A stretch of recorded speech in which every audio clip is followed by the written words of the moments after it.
নমস্কার, আমি গোপা গঙ্গোপাধ্যায়।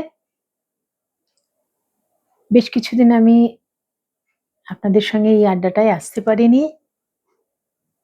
আজকে এসছি। আজকে আপনাদের সঙ্গে এই আড্ডার মধ্যে আমি বিশেষ কিছু কথা শেয়ার করতে চাইছি। কথা শেয়ার হলো এখন তো ভীষণ হট ওয়েভ চলছে, প্রচণ্ড গরম চলছে। এত গরম আমরা মানুষ যাদের একটু সামর্থ্য আছে তারা তো কিনছেনই, সামর্থ্যের বাইরে গিয়েও অনেকে এসি, যার ফ্যান কেনার সামর্থ্য নেই তিনি ফ্যান একটা কিনে নিচ্ছেন। কিন্তু এমতো অবস্থায় মানুষ ব্যতি রেখে আর যারা আছেন, যেমন আমাদের পশু পাখি, তাদের মধ্যে বিশেষ করে আমি বলবো রাস্তায় যে সমস্ত ঘুরে বেড়ানো প্রাণীরা আছেন, যারা রাস্তার রোডেশিয়ান বলে যারা পরিচিত, যেমন খোলা ষাঁড় আছে, আমাদের পথ কুকুর আছে, বেড়াল আছে, পাখি তো তবু তার একটা গাছে একটা নিরাপদ আশ্রয় আছে, কিন্তু এদের কিন্তু সত্যিকারের কোনো নিরাপদ আশ্রয়টা নেই। কারোর বাড়ির গ্যারেজের সামনে শুয়ে পড়ে থাকে, কারো সানসেটের একটু ছায়া পেলে শুয়ে থাকে। শহরাঞ্চলে তো খুবই বিপদ, কারণ সেখানে একটা গাছও নেই তেমন একটা। বাড়ির সামনে আগেকার দিনের মতো রোয়াক নেই, কারণে সেই গাড়ি বারান্দা নেই, মানে আশ্রয় নেই ওদের প্র্যাকটিক্যালি। আমি একজন মানুষ হিসেবে বলতে পারি আমি ভীষণ পেট লাভার, এবং পশু পাখি সবকিছু সম্বন্ধেই আমার ভালোবাসাটা সমান। আমি রাস্তার কুকুরদের ভ্যাকসিন করাই, খাবার দিই, জল দিই, পাখিদের খাবার দিই, জল দিই, এগুলো আমার ভালো লাগে করতে। আমাদের স্বামী বিবেকানন্দ বলেছেন, শিবজ্ঞানী জীব সেবা, তাই তো? জীব বলতে উনি কি শুধুমাত্র মানুষকেই বলেছেন? আমার তো মনে হয় না। আমার তো ঠিক আবার উল্টো কথাটাই মনে হয়। উনি যেন বলতে চেয়েছেন, পৃথিবীতে ঈশ্বর মানুষ যেহেতু স্বাবলম্বী, তার বুদ্ধি এবং কর্মক্ষমতা সবার থেকে বেশি তাদের উপরই দায়িত্ব দিয়েছেন যারা অবলা প্রাণী আছেন তাদের লালন পালন করার।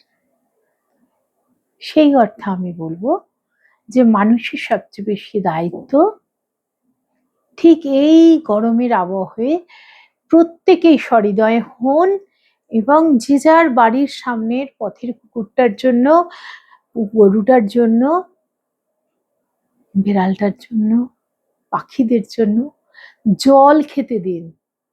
কিচ্ছু দিতে পারছেন না তো দুটো বিস্কুট খেতে দিন।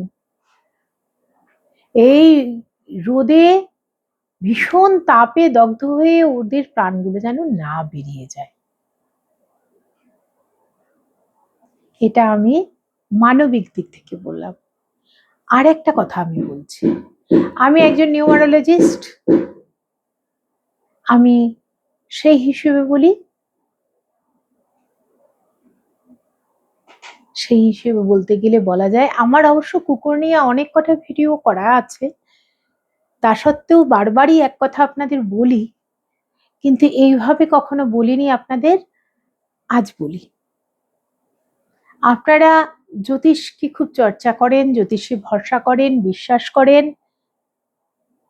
আপনারা প্রত্যেকেই জ্যোতিষীর কাছে ছোটেন, জ্যোতিষ চ্যানেলগুলো ভালো করে দেখেন এবং তাতে কি কি রেমেডি দিচ্ছে সেটাও দেখার চেষ্টা করেন, হয়তো কিছু কিছু মানেনও।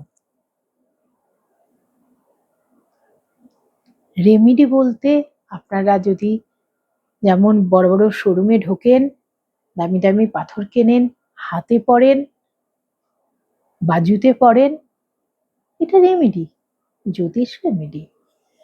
কিন্তু জ্যোতিষীরই একটা ভাগ হলেও নিউমারোলজি, তারা কিন্তু রেমেডি হিসেবে পাথরকে মোটেই গুরুত্ব দেয় না, তারা তাবিজ কবচকেও গুরুত্ব দেয় না, তারা গুরুত্ব দেয়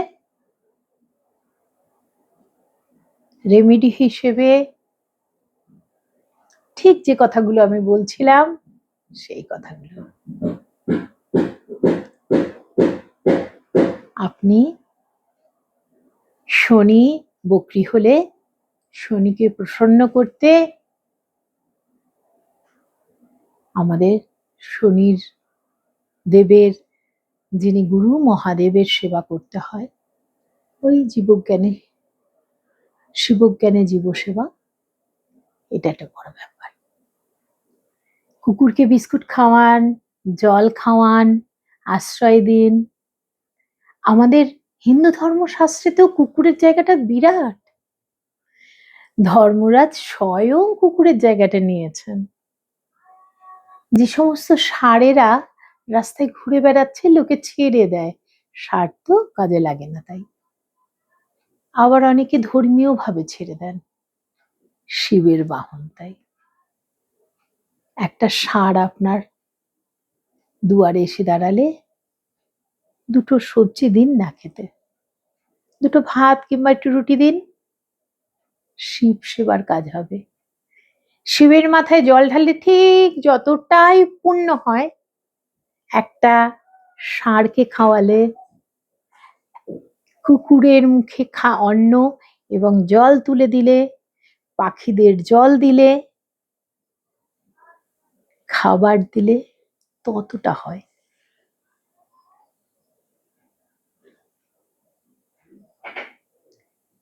যারা মঙ্গলের থেকে ডিস্টারবেন্স পাচ্ছেন, তাদের ক্ষেত্রেও একই কথা বলছি। আবার যারা রাহুতে মানে রাহুর জন্য ডিস্টারবেন্সে আছেন, তাদের জন্য বলছি, প্রত্যেকের জন্য বলছি, রেমেডি হিসেবে আপনারা আপনাদের জীবনের খারাপ কর্মা, যেটা ব্যাড কর্মা নিয়ে আমরা অনেক সময় খারাপ কর্মা নিয়ে আমরা জন্মে যাই, কিচ্ছু আমাদের করার থাকে না। আমি হয়তো এই জন্মে জন্মগ্রহণের পরে খুব ভালো ভালো কাজ করছি, ভীষণ ভালো কাজ করছি, কিন্তু তবু আমার জীবনে ভীষণ দুঃখ রয়েছে। চারপাশ থেকে অনেক অবজ্ঞা মানুষের পাচ্ছি, লাঞ্ছনা পাচ্ছি, কিংবা কেউ আমাকে বারবার ঠকিয়ে পয়সা নিয়ে যাচ্ছে, কেউ অহেতুক অপমান করছে। আমরা এগুলো ফেস করি তো। খারাপ কর্মা নিয়ে আমরা জন্মাচ্ছি।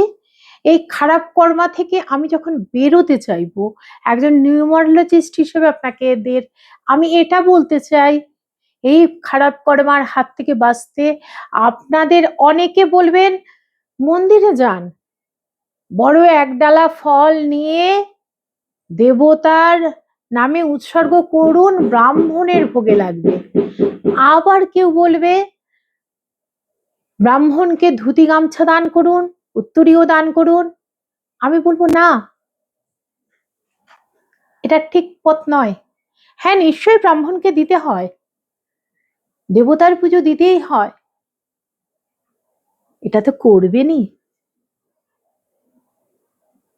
কিন্তু তার মানে এই নয় মন্দিরের বাইরের শুকনো মুখগুলোকে আপনি বঞ্চিত করে দেবতার মন্দিরে ঢুকবেন, দেবতা সেই পুজোটা গ্রহণই করবেন না।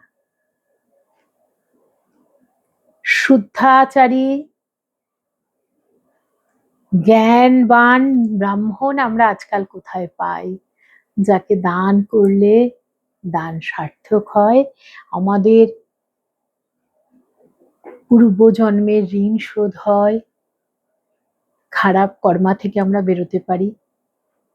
তার থেকে আরেকটা সোজা পন্থা হলো,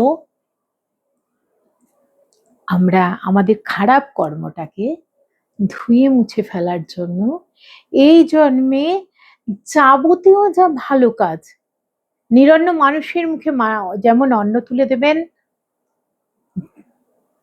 যে গরিব মানুষটার পরনে কাপড় নেই তারকে কাপড় দান করুন, হ্যাঁ, নিশ্চয়ই আছে। আমি বলবো এর মধ্যেও কিছু নিয়ম আছে, আমরা নিউমারোলজিতে বিধান দিই। যেমন আজকের দিনটা বিশেষ একটা দিন, বৃহস্পতিবার, তিথি নক্ষত্রগুলো খুব ভালো আছে। আজকের দিনে ব্রাহ্মণকে হলুদ কলা, হলুদ কাপড় দান করলে পিতৃঋণ শোধ হয়। এই পিতৃঋণ শোধ করাটা খুব জরুরি। এটা দিন। এতে কোথাও কেউ বলছে, আমি অন্তত বলবো না যেটা করবেন না, করুন। কিন্তু মন্দিরের পাশে অভুক্ত ছেলেটা যখন দাঁড়িয়ে থাকবে, আপনি ঢুকবেন, তার হাতে একটা কলা দিন, খেতে দিন। তাহলে আপনি যে ঋণটা শোধ করতে যাচ্ছেন, যথার্থভাবে সেই খারাপ কর্মা থেকে আপনি বেরোতে পারছেন। জব যতটা জরুরি, ততটাই জরুরি সামাজিকভাবে আর্ত, শুধু মানুষের পাশে না, আর্ত প্রাণীদের পাশে দাঁড়ানো। এতে আমাদের পূর্বজন্মের খারাপ কর্মা দূর হয়। আমরা অনেক গ্রহের বক্রী অবস্থা থেকে রিলিফ পাই, একেবারে যথার্থভাবে রিলিফ পাই আমরা। এতে তাবিজ কবজ, জল পড়া, ফুল পড়া, কিংবা দামি সোনার দোকানে ঢুকে দামি দামি মূল্যবান পাথর কিনে হাতে পড়ার দরকার হবে না।